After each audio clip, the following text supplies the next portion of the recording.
ఇప్పుడంటే ఇప్పుడు నా పాపకు కూడా నేను 10th క్లాస్లో నేర్పించాను. అప్పుడు అందరూ చిన్న చిన్న, నాకు వీణ అందేది కాదు. నా పిక్ మీరు చూడలేదా? పాత పిక్ మీకు ఇస్తాను. నాకు వీణ అందేది కాదు. మా టీచర్ గారు ఇక్కడ పిల్లు పెట్టేవారు. నాకు ఇది కనపడేవి కావు, మెట్లు ఇలా ఈ చుక్కలు చేసి వాయించేదాన్ని. మా టీచర్ గారి దగ్గర నేర్చుకున్న వాళ్ళల్లో అందరిలోకి నేనే చిన్న. 2nd క్లాస్ అయిపోయి 3rd క్లాస్లోకి వెళ్తాం కదా, అప్పుడు స్కూలు సేమ్ డే స్టార్ట్ అయింది, వీణ సేమ్ డే. మార్నింగ్ స్కూల్ అయిపోయింది, కొత్త స్కూలు, కొత్త క్లాసు. సో వీణ క్లాస్కి వచ్చాను. అప్పుడు చాలా తెలీదు 3rd క్లాస్ అంటే. నాకు ఇప్పుడు అనిపిస్తుంది, మొన్న నేను ప్రదేశ్ షోలో కూడా చెప్పాను, ఏంటి ఇప్పుడు 3rd క్లాస్ పిల్లల్ని చూస్తే ఇంత ఉన్నప్పుడు నేను వీణ నేర్చారా? మీకు అది కాదు విషయం. విత్ ఇన్ 1 ఇయర్ మా మేడం గారు నా చేత 6 ఐటమ్లతో ప్రోగ్రామ్ కూడా ఇప్పించేశారు. పెద్ద పెద్ద కీర్తనలు అవి కూడా విత్ ఇన్ 1 ఇయర్. అంటే 4th క్లాస్లో. ఎస్, విత్ 4th క్లాస్లో. ఆ ఫొటోస్ నా దగ్గర లేవు అన్ఫార్చునేట్లీ, కానీ ఒకటి ఆ చిన్నది ఒకటి ఉంటుంది ఇప్పటికీ. ఫేస్బుక్లో మీరు వెతికితే దొరుకుతుంది, అది నాది, నేను మీకు పంపిస్తాను. సో అలా 10th క్లాస్ వరకు నేర్చుకున్న తర్వాత స్టడీస్ అని, ఆర్ఆర్బి అని, లైఫ్ అని అదంతా అయిపోయిన తర్వాత ఒక 10 ఇయర్స్ గ్యాప్ వచ్చింది. తర్వాత సడన్గా అదేంటో ఒక వీణ అయిపోయింది, కనుమరుగైపోయింది అన్న ఒక ఫీలింగ్ వచ్చింది. ఇలా నేను రియాలిటీ షోస్లో స్పెషల్ ఎపిసోడ్స్ అప్పుడు యాంకర్స్ అని కూర్చోబెడతారు కదా, అప్పుడు అలా కూర్చోబెట్టినప్పుడు అందరూ తల యాక్ట్ చేస్తున్నారు, నేను వీణ వాయించాను. అందరూ ఎప్పుడు ఆపేస్తున్నాను చూశారు. అరే ఏంటి ఇంత పడిపోయింది వీణ, ఎక్కడికో వెళ్ళిపోయింది. అంటే వీణ వాల్యూస్ మన ట్రెడిషనల్ ఇన్స్ట్రుమెంట్స్, ఆర్ట్స్ కదండి. భారతదేశం కల్చర్లో వీణకున్న పాత్ర చాలా పెద్దది madam, to be very exactly. అరే ఎలాగా? సో అన్నిటికీ నాకు నా మెంటర్, నా గురువు, నా ఫ్రెండ్ అన్నీ మనకు మా ఆయనే. సో ఇలా వచ్చి మా ఆయనతోటి నేను చెప్పుకున్నా, ఏంటి ఇన్ని ఏళ్ళు నేర్చుకున్నాను, ఎవరు వినట్లేదు, ఏం చేయాలి అంటే. అక్కడ ఆగిపోయిన వీణ ఇక్కడ వేణుస్వామి వల్ల మళ్ళీ మొదలై ఏమన్నా అదృష్టవంతురాలా? సీరియస్లీ అండి. అందుకే మా ఆయన్ని నేను ఏమనాలో తెలియదు. ఆయన ఇచ్చిన ఎంకరేజ్మెంట్ వల్ల ఈరోజు ఇక్కడ ఉన్నాను. ఎందుకంటే ఇప్పుడు ఫర్ ఎగ్జాంపుల్ ఒక హౌస్ వైఫ్ ఇల్లు వదిలేసి మొత్తం వదిలేసి రూమ్లో చంద్రముఖ, అదే నరసింహ సినిమాలో రమ్యకృష్ణలాగా పొద్దురంతా కూర్చుంటానంటే ఎవరు ఊరుకుంటారండి? ఎవరు ఊరుకోరు. అలా 4 ఇయర్స్ నాకు బయట ప్రపంచం తెలీదు. అలా దాని మీద చాలా, అంటే ఫోక్ సాంగ్స్ ఎలా వాయించాలి, క్లాసికల్ ఎలా వాయించాలి, మెలోడీస్ ఎలా వాయించాలి, ఆ ప్లక్కింగ్స్ ఏంటి, చాలా చాలా చాలా చాలా చేసి అప్పుడు ఫస్ట్ మనం మాట దాటేసాం. అప్పుడు వచ్చి బాధపడితే మా ఆయన అన్నారు, నాకే వీణ అంటే అదేంటో బ్రహ్మ పదార్థము, ఎవరికి అర్థం కాదు, ట్రెండ్ మారిపోయింది, వాళ్ళకి అర్థమైంది వాయించు, అప్పుడు అట్రాక్ట్ అవుతారు. అప్డేట్ చేశారు. నాకేంటంటే నాకు ఇంకొక గాడ్ గిఫ్ట్ ఏంటంటే, అది ఎలా వచ్చిందో తెలియదు, చిన్నప్పటి నుంచి ఏమైనా పాట వింటే వాయించేసేదాన్ని. నేను 8th 9th ఆ 2 ఇయర్స్ నన్ను డైరెక్ట్ డిప్లొమా 4 ఇయర్స్ ఉంటుంది, నా వీణ చూసి వాళ్ళు డైరెక్ట్ నా 3rd ఇయర్లోకి తీసేసుకున్నారు. సో అప్పుడు నేను 8th క్లాసు, అందరూ ఆంటీలు, ఇప్పుడు ఏజ్ లిమిట్ పెట్టారు కానీ ఇప్పుడు ఏజ్ లిమిట్ లేదు. ఆంటీలు వాళ్ళందరూ చుట్టుకొచ్చినాయి. ఒక అన్న ఉండేవాడు, ఆ అన్నకి గర్ల్ ఫ్రెండ్ ఉండేది. అప్పుడు ఏదో చిన్నదానాది ఇవి పాట నేర్పించమని రోజుకు 5 స్టార్ చాక్లెట్ తెచ్చి ఇచ్చేవాడు. 4 లైన్లు నేర్పించేదాన్ని, ఏ పాట వింటే పాట వాయించేసేదాన్ని. అది ఈరోజు నాకు వీణని నెక్స్ట్ జనరేషన్కి ఇవ్వాలి అన్న నా గోల్కి దేవుడు అప్పుడు వేశాడేమో నాంది అనిపిస్తుంది. ఇప్పటికీ చాలా మంది, మీరు ఎంఏలు పిహెచ్డీలు చేసిన వాళ్ళకి కూడా విన్న వెంటనే నోటేషన్ లేనిదే చాలా మంది ఉంటారు, వాయించలేని వాళ్ళు.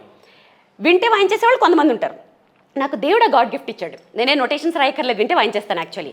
సో అప్పుడు వేసాడు ఆ నాంది. ఇన్నేళ్ళు పట్టింది, దేనికైనా టైం వెయిట్ చేయాలి, రావాలి అనిపిస్తుంది. చాలా బెస్ట్గా చెప్పారండి. But for everything time has to come అన్నట్టు. ఎప్పుడైనా వీణ నేర్చుకున్నప్పుడు మీ ఫ్రెండ్స్లో కానీ అందరం అనుకుంటాం కదా, ఒకరు కారు కొంటే ఇంకొకరు కార్ అని, ఒకరు ఇల్లు కొంటే ఇంకొకరు ఇల్లు అని, మంచి చీర కొన్నా, మంచి బట్టలు కొన్నా సేమ్ మ్యాచ్ అంటారు. చాలా మంది మీ ఫ్రెండ్స్ ఎవరైనా బాగా డెవలప్ అయిపోయి ఏంటే ఇంకా వీణనే పట్టుకొని అలా ఏమన్నా డెవలప్ అయిన తర్వాత పొగిడిన వాళ్ళే ఉన్నారు. సూపర్, వా ఏమన్నా మంచి ప్రొఫెషన్, నా ఫ్రెండ్ అని గర్వంగా చెప్పుకుంటున్నాను. అలా అంటే ఏ సాధన కోసమైనా చాలా ఎక్కువ టైం ఇస్తూ ఉంటాం కదా, వీణ కోసం చాలా ఎక్కువ టైం ఇవ్వాల్సి ఉంటుంది. అదట్టు ఫింగర్ మీద స్టెయిన్స్ ఎక్కువగా ఉంటాయి. అలాంటిది ఇంత కష్టపడి నేర్చుకున్న తర్వాత ఈ కళకి నిజంగా అంత వాల్యూ లేదు అనిపించినప్పుడు ఎందుకు నేర్పించుకున్నానా, బ్యాడ్ టైమ్స్ కానీ లేకపోతే రీగ్రెట్ అయిన ఫీలింగ్స్ ఏమైనా ఉన్నాయి? సీరియస్లీ అలాగే అనుకున్నానండి. ఎన్నేళ్ళు అసలు ఎంత ఇప్పుడంటే పిల్లలకి లగ్జరీసు. నేను ఆ వీణ నేర్చుకోవడానికి ఆ చిన్న చిన్న కాళ్ళు వేసుకుని 1/2 గంట పట్టేది నడవడానికి, 1/2 గంట రావడానికి. ఆ చిన్న అబ్బా ఎప్పుడు వస్తుందిరా ఈ కోట, వాళ్ళది కోట అనమాట బండార్లంకలో. పిచ్చుక సీతామహాలక్ష్మి గారు నా మొదటి గురువు, ఆవిడ నా దేవత. సో అసలు వీణ వాయించడం నాకు కష్టమే కాదు, అక్కడికి వెళ్ళిపోయి 2 నిమిషాలు వాయించేసేదాన్ని. ఆ నడక ఉండేది చూసారా. ఆ తర్వాత రాజమండ్రికి షిఫ్ట్ అయిన తర్వాత అయ్యగారు సత్యప్రసాద్ గారు, రాజమండ్రి వాళ్ళకి తెలుస్తుంది, ఇన్నిస్పేట నుంచి దానివైపేటకి సైకిల్ మీదే ఆ మధ్యలో ఆ గడ్డెక్కి అది నేర్చుకుని వచ్చి ఎంత కష్టపడ్డానో నాకే తెలుసు.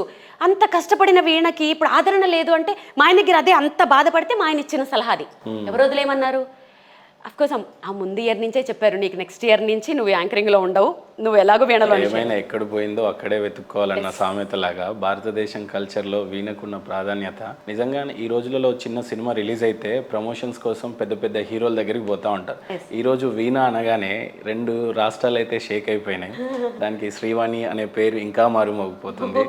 బట్ నిజానికి అంబానీ లాంటి ఫ్యామిలీకి పోయిన తర్వాత ఇంకేముంటుంది ప్రమోషన్స్ కోసం. నిజంగా ఒక మనిషికి గుర్తింపు కావాలి అన్నప్పుడు ఎలా మేడం, ఎలా సాధ్యమైంది అసలు? అసలు నాకు అంబానీ ఫ్యామిలీలో వాయించటం అనేది గొప్ప అనిపించట్లేదు, కానీ నీతా అంబానీ గారు నా వీడియో చూసి నా అటైరు నా వీణ అలాగే కావాలి అని, వాళ్ళకి మన వీడియోలు చూడాల్సి ఒక రేంజ్ వాళ్ళది, అంతేముంటుంది. ఆ ఈవెంట్ మేనేజర్ చెప్తుంటే నేను షాక్ అయ్యాను. ఏంటి నిజంగానే చూసాను? లేదు మేడం, ఇది మీరు ఇలా రావాలి, మేడం ఇది చెప్పారు, ఇలా ఈ వీణ కావాలి, ఆ కాస్ట్యూమ్ ఆవిడ చెప్పినట్లే. సో కొన్ని అనివార్య కారణాల వల్ల 8th రోజు వాళ్ళ ఇంట్లో జరగాల్సిన నా క్లాసికల్ కాన్సర్ట్ 12th రోజుకి కమర్షియల్గా మారిపోయింది. అప్పుడు చెప్పాను, దీనికి మడిచారు బాగోదు, నేను శారీ కట్టుకుంటాను, శారీ తీసుకెళ్తే శారీ కూడా ఆవిడ చూసి ఇది ఓకే అని ఆవిడ చెప్పి అంత అది నాకు బాగా నచ్చింది. నా కోసం వేసిన స్టేజ్ నేను మీకు వీడియోలో పెట్టాను కదా, మేబీ వాళ్ళు డిలీట్ చేసామంటే వీడియో డిలీట్ చేసేయాలి తెలియదు, కానీ మీరు అందరూ చూసుంటారు కదా, ఎంత చక్కగా డెకరేట్ చేసి. ఎవరి ముందు వాయించాను తెలుసా మీకు? దాంట్లో హాల్స్ వైజ్ ఉన్నాయి, డ్యాన్స్ చేసేవాళ్ళు డ్యాన్స్ చేస్తున్నారు, ఇక బారాతులు ఉన్నాయి. నా పర్ఫార్మెన్స్ ఎవరు పెట్టారంటే only Radhika merchant family, Mukesh Ambani గారి ఫ్యామిలీ, హార్డ్లీ 50-60 మందే ఉంటారు అక్కడ హైటీ టైంలో. సో ఫస్ట్ 2 సాంగ్స్ అయ్యాక మెల్లిగా వస్తున్నారు, తర్వాత మొత్తం అక్కడ అందరూ నిండిపోయారు. నా షేప్ ఆఫ్ యూ పాటని వన్ ఆఫ్ రాధికాస్ కజిన్ ఎవరో తెలియదు, ఆయన 2వ సారి అడిగి మరీ వాయించుకున్నారు, అది ఆయన ఫేవరెట్ అంట. సో అంత రెస్పెక్ట్ ఇచ్చి చాలా చక్కగా చూసుకుని పంపించినందుకు, నాకు అంత విలువ, ఒక ఆర్టిస్ట్గా అంత విలువ ఇచ్చినందుకు, అది చాలా చాలా హ్యాపీగా ఫీల్ అవుతున్నాను నేను. బట్ మేము టెన్షన్ పడ్డది ఏంటంటే అంబానీ ఫ్యామిలీలోకి పోయి వీణ వాయించిన తర్వాత అది బిగ్గెస్ట్ అచీవ్మెంట్గా ఫీల్ అవుతారేమో అనుకున్నా, అవుతూనే ఒక పక్క అక్కడికి చేసినందుకు నాకేం లేదని చాలా సింపుల్గా చెప్పారు. చూడండి, అంటే మీ లైఫ్లో అందరూ మనుషులు సమానం అన్నంత గట్స్ ఉంది కదా. I'm so happy. ఆబ్వియస్లీ అండి, అంటే నా గురించి తెలిసిన వాళ్ళు, ఇప్పుడు నేను మీతో అలాగే మాట్లాడతాను, అంబానీ గారు వస్తే ఆయనతో అలాగే మాట్లాడతాను. నా ఫ్రెండ్స్ ఎవరంటే ఇక్కడ కింద వీళ్ళు ఉంటారు కదా హౌస్ కీపింగ్, వాళ్ళందరితో కూర్చొని టీ తాగుతూ మాట్లాడతాను. నాకు ఒకళ్ళ నుంచి ఏమి నేను ఎక్స్పెక్ట్ చేయను, నాకు ఏడుకొండల వాడు అన్ని ఇచ్చేసాడు.